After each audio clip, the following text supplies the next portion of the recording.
ভাই বিসিসিআই কি সত্যি 2027-এর ওডে ওয়ার্ল্ড কাপ নিয়ে এসে চিন্তিত না? কেন এই কথাটা কইতেছি? ইন্ডিয়ার যদি নেক্সট ফিচার্স গুলি যে লিস্ট গুলি দেখি অর্থাৎ শিডিউল গুলি দেখি, সেখানে কিন্তু ওডিআই তুলনায় টি-টোয়েন্টি ক্রিকেট ম্যাচের সংখ্যা কিন্তু বেশি দেখা যাইতেছে। আইপিএল শেষ না হইতেই কিন্তু আমরা দেখুন টি-টোয়েন্টি খেলার একটা লিস্টটা করছে। আয়ারল্যান্ডের লগে দুইটা ম্যাচ খেলবো, দুইটা টি-টোয়েন্টি সিরিজ ম্যাচ খেলবো এবং ইংল্যান্ডের লগে 5টা টি-টোয়েন্টি খেলবো। এখন প্রশ্ন হচ্ছে যে 2027-এ যেহেতু ওডিআই ওয়ার্ল্ড কাপ, সেখানে 5টা টি-টোয়েন্টি ম্যাচ খেলার কি প্রয়োজনীয়তা আছে? ঠিক আছে, একটা বোর্ডের সঙ্গে একটা বোর্ড টাই আপ থাকে, 3টা ফরম্যাটে একটা খেলা যাবে, বাট 2025-এ গিয়ে সেটা খেলছিল টেস্ট, সেখানে আর অন্য কোনো কিছু খেলছে না, না ওডিআই খেলছে না টি-টোয়েন্টি খেলছে। তো ওই শিডিউল অনুসারে এখানে টি-টোয়েন্টি এবং ওডিআই খেলা বাধ্যতামূলক। বাট এখানে কি 5টার জায়গায় কি 3টা টি-টোয়েন্টি খেললে বা 2টা খেললে কি হইতো না? হইলে ডেফিনেটলি হইলে 3টা ওডিআই এর জায়গা ডেফিনেটলি 5টা ওডিআই করতে পারতো, বাট এটাও করছে না। বাট কি নিয়ে সে বিসিসিআই প্ল্যানিং করতেছে বুঝতে পারতেছি না। এখানে আগামী 1.5 বছরের মধ্যে কিন্তু ODI world cup, Gautam Gambhir পর্যন্ত কইতেছে যে পর্যাপ্ত পরিমাণ ওডিআই কিন্তু ভারতের কাছে শিডিউলে নাই।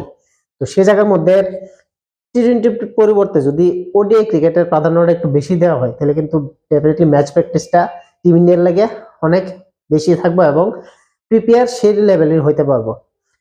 16 দিনের মধ্যে 8টা টি-টোয়েন্টি খেলবো আইপিএল ম্যাচের পরে, যেটা আয়ারল্যান্ড এবং ইংল্যান্ড ট্যুর দিয়ে সেটা এখানে হইব। বাট সেই এত জ্যামপ্যাক শিডিউলের জায়গার মধ্যে যদি আরো ওডিআই রাখা যেত, তাহলে কিন্তু বেটার হইতো। যাই হোক, ইংল্যান্ডের লগে যদিও 3টা ওডিআই আরো খেলবো টি-টোয়েন্টি ম্যাচগুলির পরে অর্থাৎ সিরিজের পরে। তাছাড়া আফগানিস্তানের লগে জুন মাসে খেলবো 3টা ওডিআই। তারপরে আবার অগাস্টে বাংলাদেশের সঙ্গে 3টা ওডিআই খেলবো। তাছাড়া সাউথ আফ্রিকা আছে, নিউজিল্যান্ড আছে এবং শ্রীলঙ্কা আছে, তার সঙ্গে খেলো। কিন্তু সেই জায়গার মধ্যে টি-টোয়েন্টি ম্যাচগুলির পরিবর্তে কি সত্যিই কি এখানে ওডিআই ম্যাচগুলি বাড়ানো যাইতেছে, যা অপশন থাকে না? অবশ্যই থাকে। তাছাড়া বিভিন্ন বোর্ড পর্যন্ত কইতাছে, বিসিসিআই এর কাছে রিকোয়েস্ট করতেছে যাতে টি-টোয়েন্টির পরিবর্তে ওডিআই ম্যাচটা যেখানে 3টার শিডিউল থাকে সেখানে 5টা করার লাগে।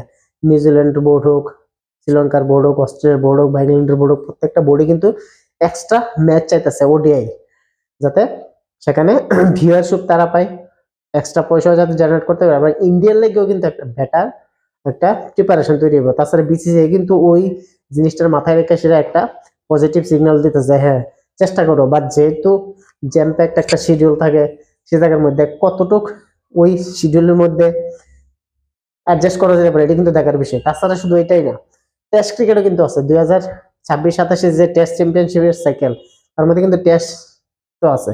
তো সেখানে টেস্টও খেলতে লাগবে, আবার ওডিআই খেলতে হইব, তাছাড়া আবার টি-টোয়েন্টি খেলতে লাগবে।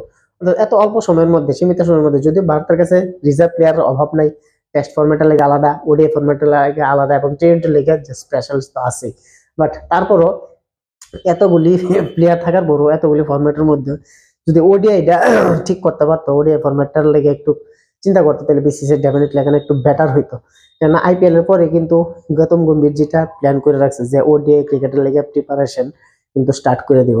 এখানে বড় বড় নাম থাকতেও পারে, নাও থাকতে পারে। এখানে বড় বড় নাম নিশ্চয়ই আমরা জানি কার কথা কইতেছি, রোহিত শর্মা এবং বিরাট কোহলি মতো প্লেয়াররা, যেহেতু তারা সিনিয়র ক্রিকেটার। এবার গৌতম গম্ভীর যে শিডিউল তৈরি করবো, যে একটা লিস্ট তৈরি করবো, সেখানে ডেফিনেটলি তারা থাকবো। বাট তাদের পারফরমেন্সের উপর বিচার করবো কিন্তু তারা 2027 ওয়ার্ল্ড কাপে এক্সিস্টিং করবো কি না, দেখার বিষয়। আদৌ কি বিসিসিআই যে বিভিন্ন বোর্ড থেকে যে রিকোয়েস্ট পাইতেছে ওডিআই ক্রিকেটারে একটু এক্সট্রা প্রায়োরিটি দেওয়ার লাগে বা একটু ম্যাচগুলি বাড়ানোর লেগে, যেটা নিউজিল্যান্ডের লগে খেলবো, নিউজিল্যান্ডের টুরে যাবো অনেক বছর পরে, তাছাড়া ইংল্যান্ডের গিয়া খেলবো, তো এটা কি নিউজিল্যান্ডের থেকে শুরু হইতে পারে? হয়তো একটা পজিটিভ সিগন্যাল দিয়ে সামনে করতে পারি, হয়তো এখানে পজিটিভ স্টার্ট নিয়ে এসে ওডিআই ক্রিকেটটা 3টার পরিবর্তে 5টা নিয়ে স্টার্ট করতে পারে, তাহলে কিন্তু এটা খুব বেটার হবে। কেন ব্যাটসম্যান হোক বলার প্রত্যেকের টেস্ট করার একটা সুবিধা পাইব, টিম ম্যানেজমেন্টের লাগে একটা বাড়তি একটা অ্যাডভান্টেজ থাকবো। তাছাড়া শুধু বিসিসিআই বা ইন্ডিয়ান লেগে না, এটা যে দেশের সঙ্গে খেলবো তারও কিন্তু একটা এক্সট্রা প্রিপারেশন বা ম্যাচ পাই যেতেছে।